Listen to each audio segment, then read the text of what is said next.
Hey, it's the LD Poker Coach. Thanks for tuning in. Another play report.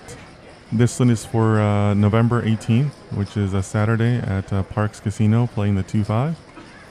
But before we get into it too far, I do want to say it's Thanksgiving week coming up, so happy Thanksgiving to anybody in the U.S. that's celebrating. Maybe some extra days off this week that we can all use for some poker. So really, the good news is that I did have another session. I did manage to put in my hours, and that's the primary concern that I have as a professional. I really just want to keep on putting in my hours, be consistent about showing up and playing the best game I can, and that should take care of me in the long run.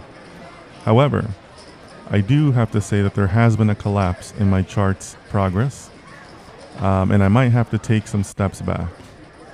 So, not the ideal situation. I've had quite a bit of regression in my results, but we'll get into that right now.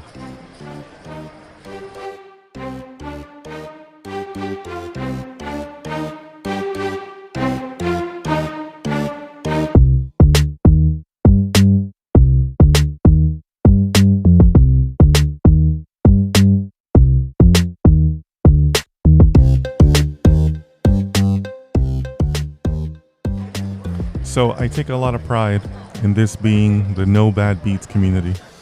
We don't tell bad beat stories. So I'm presenting the hand so that you can kind of understand where my thinking is at, but I hope you don't take it as a bad beat. I'm in middle position and I'm sitting with $600. The primary opponent here covers me. It folds to me to 6 of clubs, 6 of spades. 6 of diamonds, 6 of spades. I open for $15. This is at 2-5, so this is 3x the big blind. The button, the primary opponent, flat calls. Everybody else folds, 2 of us into the flop. The flop comes down 3 of clubs, 4 of clubs, 5 of spades. So that's an open-ended straight draw for me, and there's 2 clubs out there. I go ahead and I continue for $15. My opponent raises me to $50. I see myself as being ahead here because I do have a pair and I have a pretty big draw. So I go ahead and I re-raise to $125. My opponent doesn't think very long and he shoves and I go ahead and call him. So we got it in on the flop with 2 cards to come. Opponent shows ace of clubs, queen of clubs. The turn comes the 10 of diamonds, and the river comes the jack of clubs, giving my opponent the nut flush. And he covered me, so he took my whole stack. So the flop was a little bit more even than I realized. When I was coming home from the casino, I thought that I was a little bit more ahead than I was, but it's actually a coin flip at that stage. So I'm not proud of getting myself in there with a coin flip. But really, it's the second best possible flop for 6s. You really can't fold. I mean, if 3, 4, 5 is not your flop, then why are you playing 6s, right? So that was a little bit unfortunate. On the reciprocation side, though, I feel much better about this hand because my opponent shoved on the flop with a draw. Granted, he had a draw and 2 overs, but I'm not sure that I'm making the same move there. So that's a situation where he could be stacked in that situation, but I wouldn't allow myself to be stacked in that situation because I wouldn't make the same shove. So it's an interesting way to look at the hand, and I do have other content on here about reciprocation. Feel free to find it.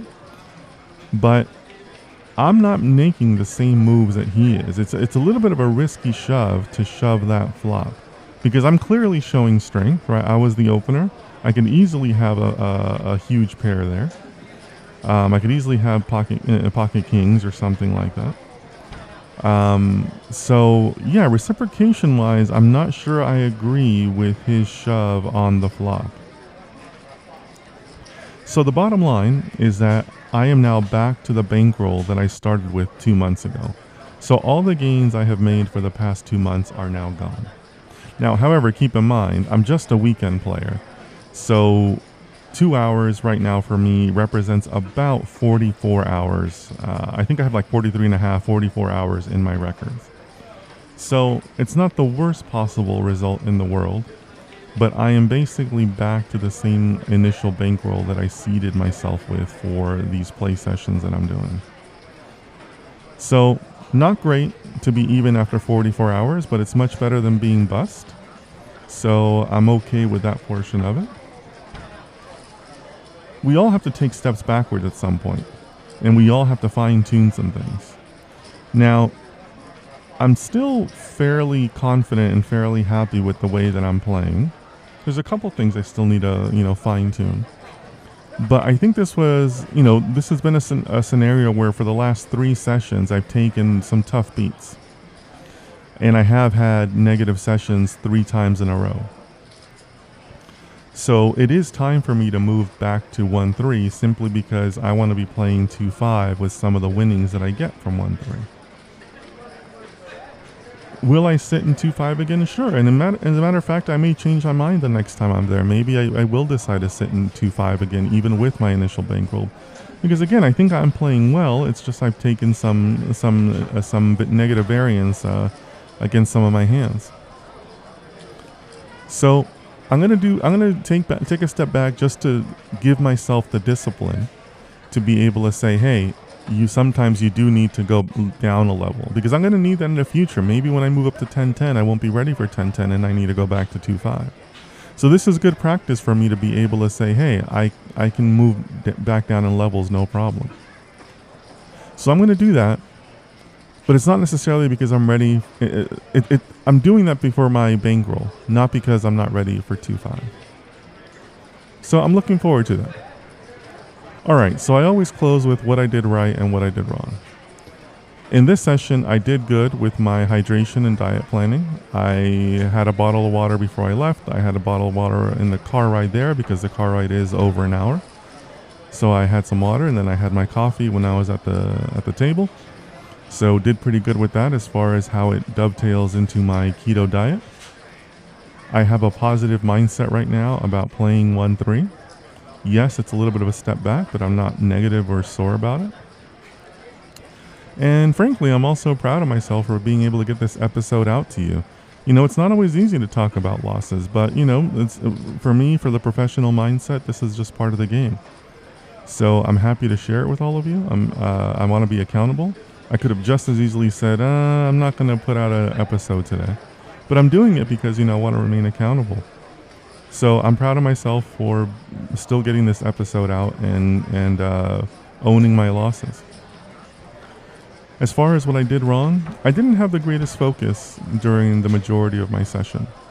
I still need to work on being a little bit more disciplined about putting the phone away, being a little bit more disciplined about the level of attention that I'm giving the game, not necessarily looking around the room and things like that.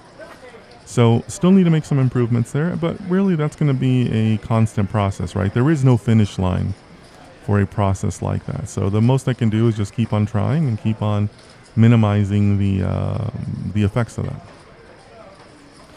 All right, so that's my poker report for this week. Maybe place a little bit extra, this week with the Thanksgiving holiday. But I hope all of you are well. I hope all of you have a good Thanksgiving, and I'll talk to you again soon.